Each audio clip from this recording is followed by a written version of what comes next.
Hello guys, como vocês estão? I'm teacher Paula Fabrícia, sou professora de inglês aqui no Minha Escola na TV. E essa aula de hoje, pessoal, é para você, o nosso aluno do 9º ano.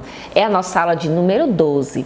Hoje, pessoal, estamos aqui com o nosso companheiro Eli. Ele vai estar fazendo em Libras para você, o nosso aluno da Rede Municipal de Ensino da cidade de Parnaíba, tá bom? Então vamos lá, a nossa aula. Mas eu gostaria de relembrar para vocês sobre a aula passada, que é sempre importante dar essa relembrada. Estudamos a aula passada os phrasal verbs. Pessoal, os phrasal verbs, digamos assim, é um assunto bem desafiador para nós estudantes de inglês que não são os nativos. E o que significa esses phrasal verbs? Lembrando, ele é um verbo acompanhado de uma palavra, de um advérbio, de up, with, de uma preposição, que junto vai dar um significado totalmente diferente do que você possa imaginar. Por exemplo, o look é o verbo olhar, muito bem. Mas quando ele se junta com outras palavras, preposição, advérbio, ele tem um outro significado, como vimos aqui na aula passada. Vamos dar uma relembrada? Olha só essa imagem. Essas meninas estão o quê? Investigando, procurando. Então isso em inglês, look for. Look for. Estou procurando, estou aqui investigando algo. Eu vou usar o look for. Olha só, é o verbo look com a preposição for. Se eu for traduzir ao pé da letra, vai dar um outro significado. Look é olhar e o for é para, olhar para. Não é bom traduzir ao pé da letra essas palavras aí quando estão aí nos phrasal verbs, tá certo? Estudamos também o look around, dá uma pesquisada em uma casa, né, já que você vai comprar ou vai alugar, look around, tá certo? Outros phrasal verbs com o verbo look up, look up some words in the dictionary, vou procurar alguma coisa no dicionário, né, fazer uma pesquisa, é o look up, certinho? E um outro phrasal verbs que trabalhamos aqui nessa aula, na aula passada, quero dizer, é o look after. Look after é cuidar da pessoa, cuidar de alguém. Look after. Olha só se eu for traduzir essa expressão, esse phrasal verbs. Look é olhar. After, depois. Olhar depois, a tradução literal não fica interessante. O correto é você compreender que look after é cuidar de alguém. Inclusive, eu coloquei essa imagem para vocês na aula passada. Look after each other, cuidar um do outro, certinho? Os phrasal verbs, pessoal, eles são muitos, tá? Se você pegar um dicionário de inglês, tá aqui meu dicionário, e eu colocar no verbo, por exemplo, o verbo get, que ao pé da letra é o verbo conseguir, obter, vocês vão ver abaixo do verbo get o tanto de phrasal verbs que podem existir com esse verbo get. Professora, como é que eu faço para aprender, pelo amor de Deus? Estudando, pessoal, praticando. Então, esses 4 phrasal verbs aqui, com o verbo look, você já tem que aprender, porque a teacher Paula já ensinou aqui pela TV para vocês. Vocês anotaram, olharam no livro, fizeram frases, criaram frases em inglês, leram essas frases para alguém e conseguiu compreender, internalizar esse assunto. Então, é uma questão mesmo de prática, certinho? Aula passada também eu coloquei para vocês aqui uma dica de clipe, uma dica musical. Vocês estão lembrados? Don't Give Up, do Bruno Mars. É uma música muito linda que significa não desista. Don't Give Up. Esse give é o verbo dar. E esse up, no sentido de atualizar, dar um up. Professora, a tradução give up é o verbo desistir. Olha como não dá certo traduzir um phrasal verbs ao pé da letra. E no caso da música é Don't Give Up, não desistam. Eu espero que vocês tenham gostado desse clipe. Eu amei, eu escuto ele todos os dias. Eu escuto tanto que eu já consigo cantar a música do Bruno Mars, certinho? Repetição, pessoal. Em inglês a gente trabalha muito com repetition. Repetição de frases, palavras, expressões que a gente consegue compreender, tá bom? A nossa aula do dia, vamos continuar assim, não façam essa cara com os phrasal verbs. Só que hoje vamos trabalhar o verbo go. Ah, professora, esse verbo é muito fácil. Go é o verbo ir. É o verbo ir. Mas se pertinho dele tiver uma preposição, um advérbio, ele vai ganhar um outro significado. A gente vai ver já já, certinho? Então, os objetivos da nossa aula são: vocês vão construir repertório de phrasal verbs. Já aprenderam 4 com o verbo look. E hoje vão aprender mais 4 com o verbo go. E vocês vão conhecer usar os phrasal verbs com o verbo go. Tudo bem? Então vamos lá. Para o nosso aquecimento, nosso warm-up, eu trouxe para vocês duas imagens. Observe essas imagens. Olha, professor, ele tem o verbo go, muito bem. Mas perto dele tem algo, go out. E na outra imagem tem o back, go back. Muito bem. Vamos olhar o que está escrito aqui, pessoal, o que está escrito nessa caneca. Go out, make some memories. Go out, make some memories. E na outra imagem, go back. Go back. O que significam essas expressões, esses phrasal verbs? Pessoal, professora, aqui esse go back tem essa setinha como se fosse para voltar. Muito bem. Go back, volte. Então, eu quero falar, volta. Vai, sai, volte lá, fale com a sua mãe, etc. Go back, volte. Professor, mas o go é o verbo ir e o back tem o sentido de voltar. Juntos aí, perto um do outro, mostrando phrasal verbs com o verbo go, significa o verbo voltar, que é muito comum na linguagem informal, na linguagem do dia a dia em inglês. Go back, volte. Então, se você, exemplo, chegou atrasado na minha aula, eu vou dizer assim, pode voltar, hein? Só um exemplo, tá, pessoal? Go back, pode voltar. A professora não vai fazer isso, óbvio. Próximo, go out. Olha, esse go out, ele tem vários significados. Go out é o verbo sair. Então, eu quero falar assim para alguém, saia, go out. Mas também pode ser o verbo sair no sentido de namorar. Professora, fulano está saindo com a fulana. Go out. Pode também ter esse significado. Pode também ter outro significado, como viajar. Go out, sair, viajar para algum lugar, tá bom? E no geral é isso, é o verbo sair, no sentido de sair com alguém, ou sair de um lugar para outro, você pode usar o go out. Então vamos ver essa frase aqui da caneca. Go out, make some memories. Saia, viaje, faça algumas memórias, algumas recordações. Uma dica para você, saia, passeie, faça algo e crie, construa memórias com isso. Não é legal? Então vamos aqui agora relembrar o que é o phrasal verbs. São formados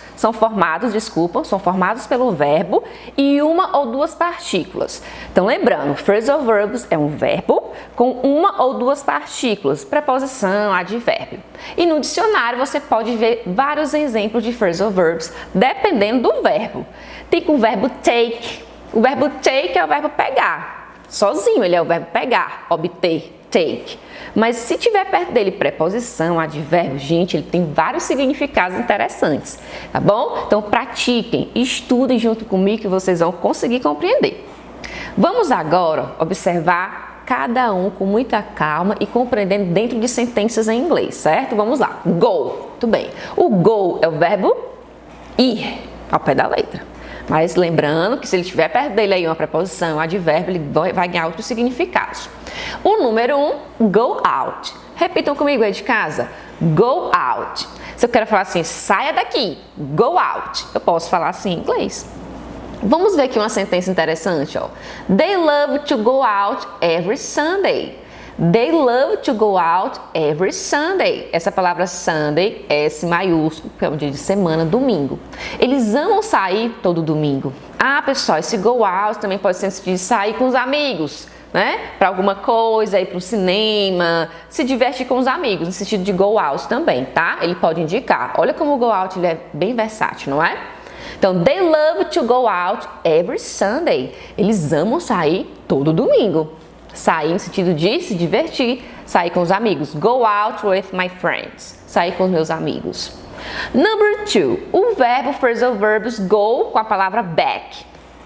Go back é o verbo voltar. Menino, go back. Volte aqui, rapaz. Go back. Muito bem. Então vamos a um exemplo. I can't wait to go back to my hometown. I can't wait to go back to my hometown. Eu não consigo esperar para voltar à minha cidade, não é? Então, a pessoa quer voltar para a cidade dela, para o lugar dela. Go back. Muito bem. Muito comum em inglês, muito usado nas frases, sentenças do dia a dia, tá bom? Então, repitem comigo. Go out, go back. Certinho? Então, vamos lá a mais um, o número 3. Eu adoro esse phrasal verbs. Go on. Go on. Go on. Go on tem vários significados também, no sentido de continuar. Eu uso muito ele quando eu quero indicar continue, go on. Pode ser também acontecer ou ainda pode ser o verbo viajar, acreditem, tá certo? Então vamos lá a essa sentença primeira. The show must go on. The show must go on. O show tem que continuar. Tem uma música aí do Freddie Mercury, não é? The show must go on. O show, a apresentação, ela tem que continuar. The show must go on. Quem gostaria aí de aprender essa letra de música, pode baixar lá na internet, aprender aí essa frase e observar o go on. Olha o go on que a professora ensinou, que é o verbo continuar. Pode ser também nessa sentença aqui o verbo what's going on? O que está acontecendo? What's going on? É muito comum quando você encontra alguém. E aí, tudo bem? What's going on? O que está acontecendo aqui? Então, no sentido de acontecer. Então, go on, continuar. Esse verbo continuar também tem como verbo keep. Keep on. A pessoa está lendo aqui um livro, parou, aí a professora continue. Keep on, go on. É o verbo continuar. O quarto phrasal verb, desculpem, é o go down. Go down. Sabe que down é no sentido de baixo, para baixo. Então, go down é no sentido de cair. Eita, fulano go down, fulano caiu. Nesse sentido. Também pode ser o verbo afundar, o navio afundou, go down, tá certo? Então, vamos ver aqui essa sentença. The boxer went down in the second round. The boxer went down in the second round. O boxeador, ele caiu no segundo round. Foi para baixo, caiu. Professora, mas aqui tem um went. Lembra que o go no passado é o went. Ele é um verbo irregular. Então, se eu quero colocar esse phrasal verbs no passado, eu pego o verbo, que é o go, e coloco ele no passado. Aqui, a preposição, o advérbio que vier, fica lá, quietinho. Não mexam com ele, tá bom? Então, the boxer went down. O boxeador, o cara que estava lá no boxer, ele caiu. Foi lá no segundo round, certinho? Então, vamos repetir. Vamos voltar aqui. Go out, sair. Go back, voltar. Go on, continuar. Go on, teacher, continua a aula. Go on. E o go down, cair. Olha essa imagem. Go down. Professora fulano caiu. Went down. Go down. Tá bom? Então, o verbo go aqui, pessoal, é só a pontinha do iceberg, viu?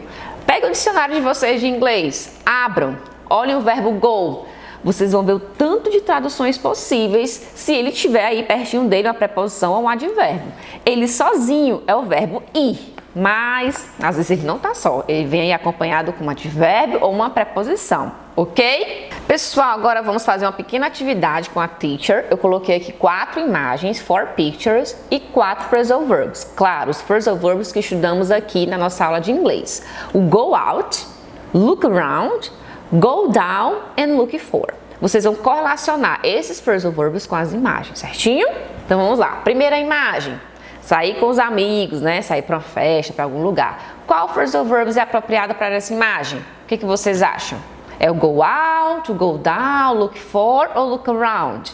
É o go out. O go out é sair de um lugar para outro, sair com os amigos. Se você está saindo com alguém, você também pode usar o go out nesse sentido, tá bom? A próxima picture, essas meninas estão o quê? Procurando algo, investigando. Você vai usar qual phrasal verbs? É o look for.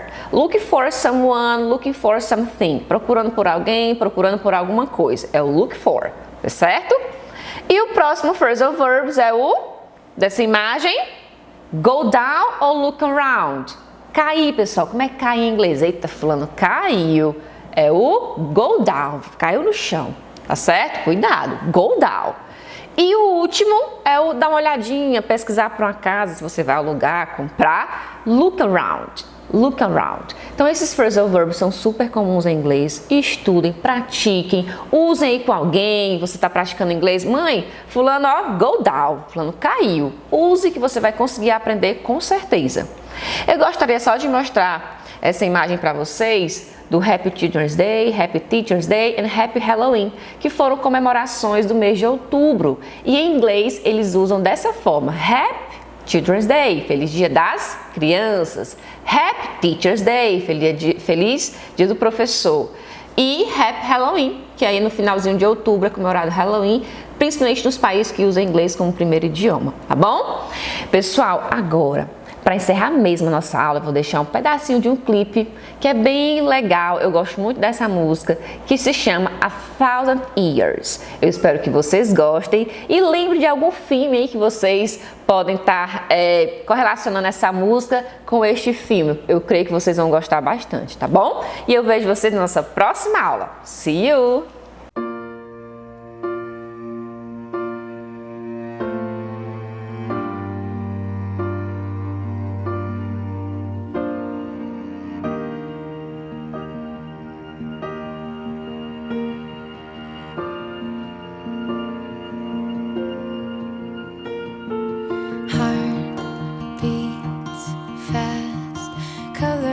And promises, how to be brave, how can I love when I'm afraid to fall, but watching you stand alone, all of my doubt suddenly goes away somehow.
Bom dia, meus alunos e minhas alunas, tudo bem com vocês? Como é que vocês estão?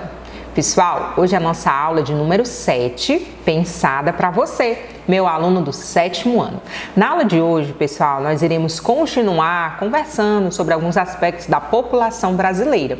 E hoje nós vamos especialmente falar da diversidade cultural e os afro-brasileiros. Esse conteúdo vocês podem acompanhar no livro didático de vocês. Tá legal? Vamos lá então?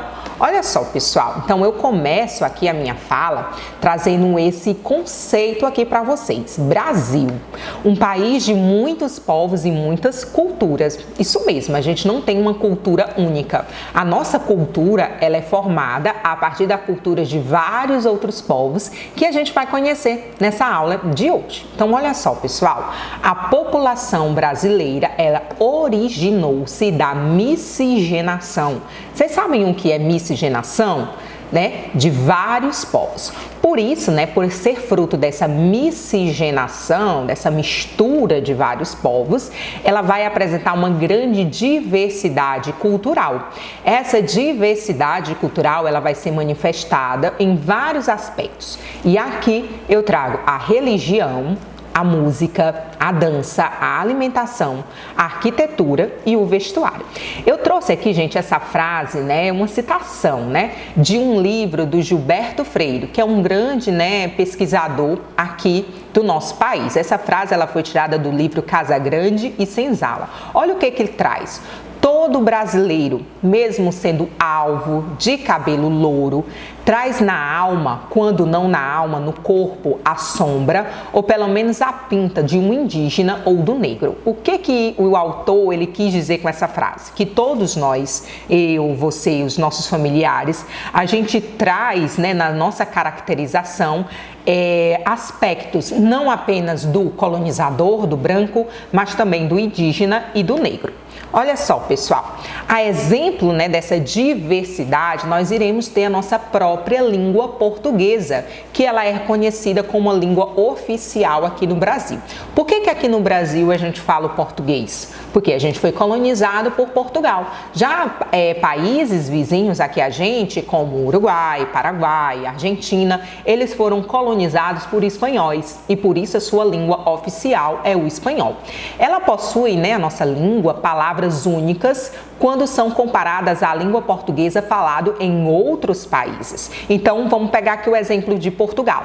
O português falado aqui no Brasil é muito diferente do português falado em Portugal. E vocês podem me perguntar, mas professora, não é tudo português? E aí que eu quero que vocês percebam como que os outros povos, tanto o indígena como o negro e todos os outros, acabaram influenciando na nossa linguagem. Isso aconteceu, gente, porque incorporou muitas expressões dos grupos étnicos formadores da população brasileira, que entre os principais, né, como eu já coloquei para vocês, indígenas, europeus e negros africanos. Palavras como Tietê, Caatinga, Sucuri, Pitanga, têm origem indígena. Já palavras como mucambo, cafuné, fubá, berimbau são de origem africana. E outras palavras, né, que a gente utiliza no nosso vocabulário, elas são de origem europeias, que foram agregadas como português, pizza, espaguete, né, que vem do italiano. Então, pessoal, a gente vai conhecer agora os grupos formadores da população brasileira. Olha só, pessoal, esse mapa é um mapa, inclusive, lá no livro didático de vocês, que ele vai trazer a representação dos povos indígenas que existiam aqui no nosso território no ano de 1500, né, na chegada do suposto, né, descobrimento do Brasil. Diversos povos indígenas, grupos indígenas, viviam no território do Brasil antes da colonização portuguesa. Estima-se, pessoal, que entre 2 a 4 milhões de indivíduos, né, viviam aqui, e esses indivíduos eram distribuídos em mais de 1000 diferentes etnias.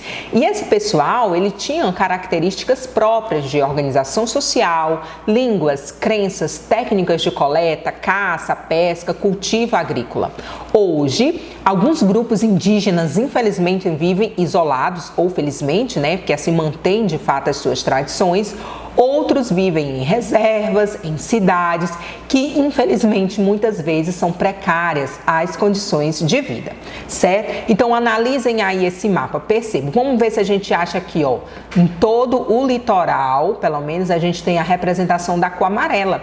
E a cor amarela vai justamente, ó, são os povos Tupi-Guarani. Então tudo aqui no mapa que tá de amarelo é o povo Tupi-Guarani que aqui vivia no ano de 1500, antes da chegada da colonização portuguesa, certo? Além, né, desse povo indígena que já habitava aqui o nosso território, a gente também vai ter a influência dos portugueses e outros imigrantes, né? Quando eu estou falando desses outros imigrantes, eu estou me referindo ao imigrante europeu. Então a gente vai ter que a partir do século XVI, com a invasão do território pelos portugueses, né, teve início o processo de miscigenação destes com os grupos indígenas e os negros africanos que foram trazidos como escravos. Então, indígena, português, né, europeu e os negros que foram trazidos para cá no sistema de escravidão, eles, né, miscigenaram e configuraram a atual população brasileira. O que nós somos hoje, né, é uma consequência desse processo de miscigenação. Nos séculos 19 e 20, esse processo prosseguiu com a chegada de outros povos. E professora, que outros povos foram esses? A gente vai aqui destacar os italianos, os espanhóis, alemães, japoneses, poloneses, chineses, coreanos, indonésios, enfim, né? Pessoas de outras partes do mundo vieram, né? Vieram para o Brasil e aqui estabeleceram a sua moradia. Quando chegaram aqui, se depararam com uma cultura que já era miscigenada de outras culturas. É por isso que o Brasil é um país tão rico em diversidade cultural. Por quê? Porque a nossa cultura ela é resultante, né, desses processos de várias outras culturas.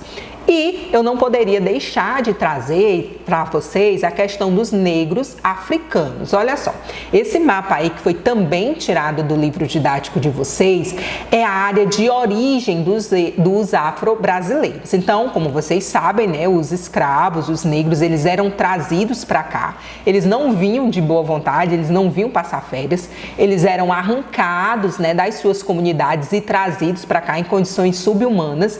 E as principais regiões eram essas aqui, ó, que estão destacadas no mapa, né? Essa parte aqui de laranja e essa parte de verde. E eles, ó, sempre vinham para essa área, São Luís, Olinda, Salvador, Rio de Janeiro, uma viagem longa, né? Atravessavam todo o Atlântico e essa viagem, pessoal, em condições subhumanas de vida.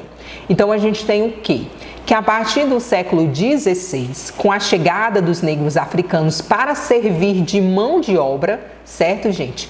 Amplia-se o processo de miscigenação. Os negros escravizados foram a principal mão de obra em atividades econômicas no Brasil colonial e foram, pessoal, fundamental para o desenvolvimento econômico brasileiro. Certo? Então, o desenvolvimento econômico, ele se apoiou, infelizmente, né?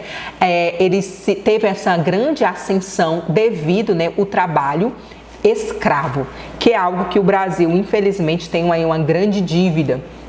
Então, vamos lá, conhecer um pouco sobre essa escravidão. Os africanos introduzidos no Brasil e na América foram submetidos a condições, pessoal, brutais de existência. Eles foram arrancados de sua comunidade, certo? Eram trazidos mesmo na força, na marra, onde era usada de muita violência. Atravessaram todo o Oceano Atlântico, né? Que inclusive até mostrei para vocês agora a representação do mapa.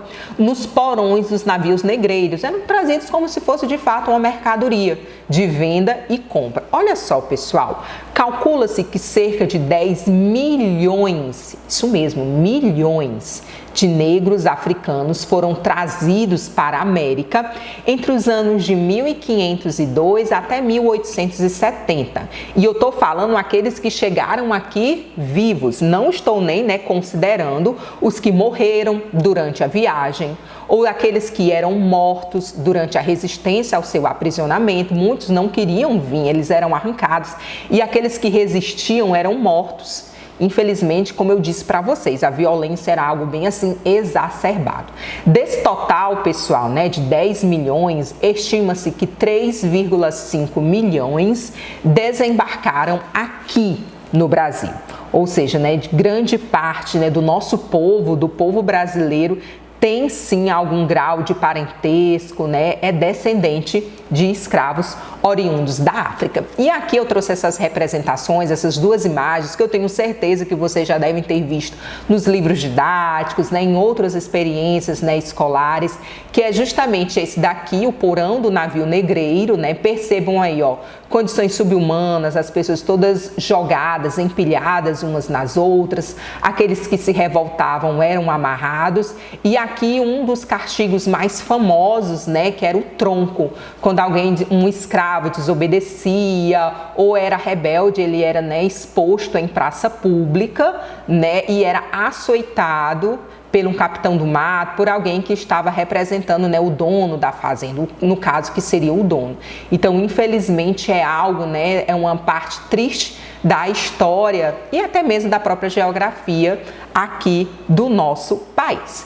Pessoal, e como é que está essa população hoje, né? A gente já conversou que a população brasileira ela é oriunda desse processo de miscigenação, dessa mistura negro, branco, indígena, europeu. Como que é essa população hoje? Olha só, aí no livro de vocês, né, a figura 26, ela traz justamente esse gráfico com a distribuição da população segundo a cor da sua pele. Isso aqui, pessoal, é um dado de 2015, certo? Então a gente tem aí 45,2% da população se autodenomina branca. São pessoas que se dizem brancas. Outros 45,1% se diz parda. Já 8,9% apenas se diz negra e nem chega a 1% da população, né, 0,8% segundo esse mapa, né, se diz indígena ou amarela, né? Lembrando que esse mapa aí, pessoal, ele é baseado com dados do IBGE. Tá certo? E tá lá no livro didático de vocês. O que a gente pode perceber com essa informação? Olha aí, pessoal. Por meio dos censos realizados pelo IBGE, entre outros aspectos, é importante conhecer a distribuição da população brasileira segundo a cor da sua pele. Quando o IBGE, né, feita essas pesquisas, as pessoas são perguntadas e elas são livres para declarar. Então, essas pessoas, bem que não foi ninguém que chegou e disse, ó, você é branca ou você é preta, não. Não, foi a pessoa que se autodenominou. E aí eu faço essa pergunta para vocês. Vocês se consideram brancos, pretos, indígenas, amarelos, pardos? É uma conversa que vocês podem ter aí, né, na casa de vocês. Como é que a família de vocês se caracteriza? E aí, infelizmente, né, os africanos eles já vieram para cá, para o Brasil, de forma de escravidão. Quando houve a suposta libertação dos escravos, gerou, gente, uma desigualdade muito grande.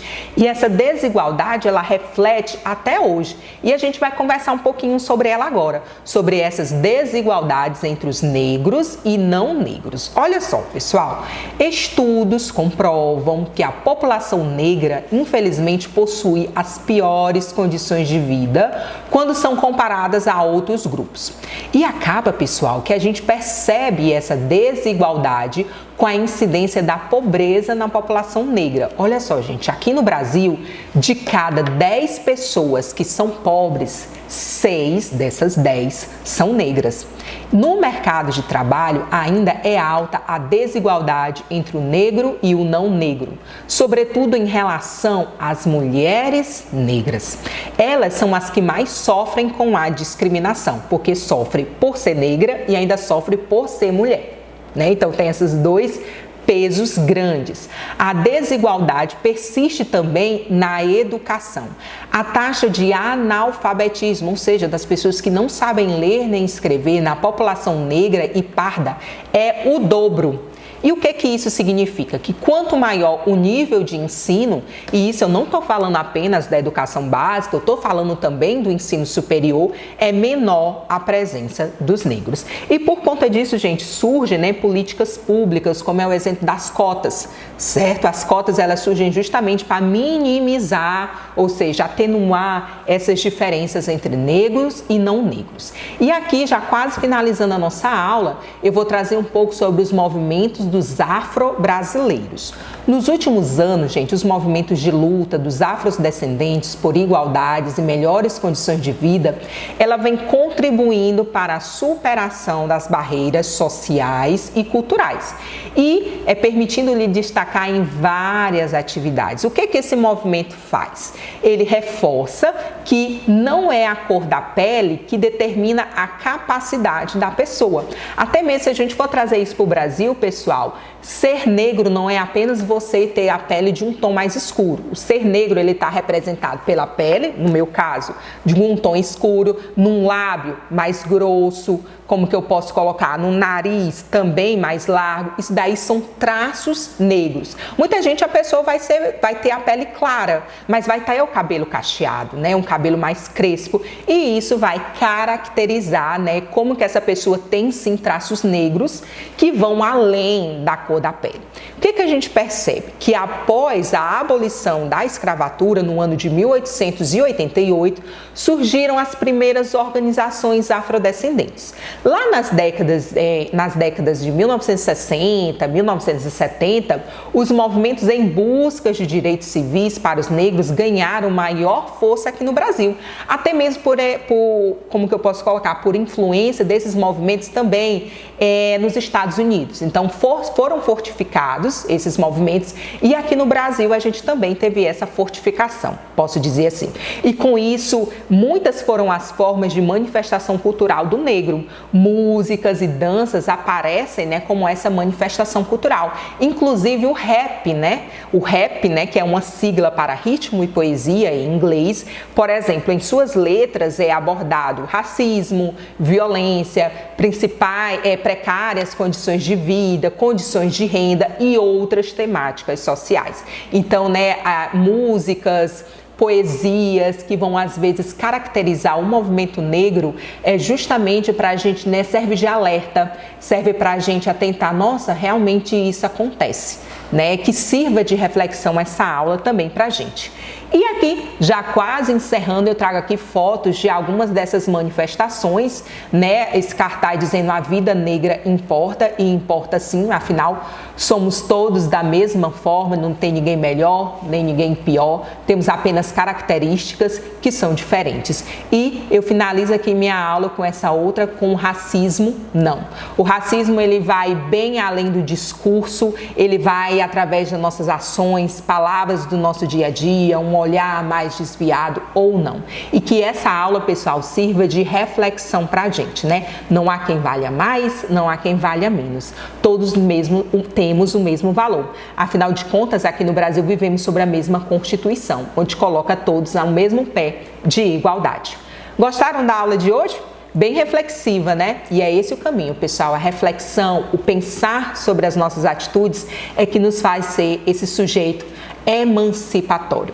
E aqui a gente vai encerrar. Eu quero muito agradecer a atenção de vocês para a nossa aula de hoje. Façam a leitura e façam as atividades. Eu aguardo vocês no nosso próximo encontro.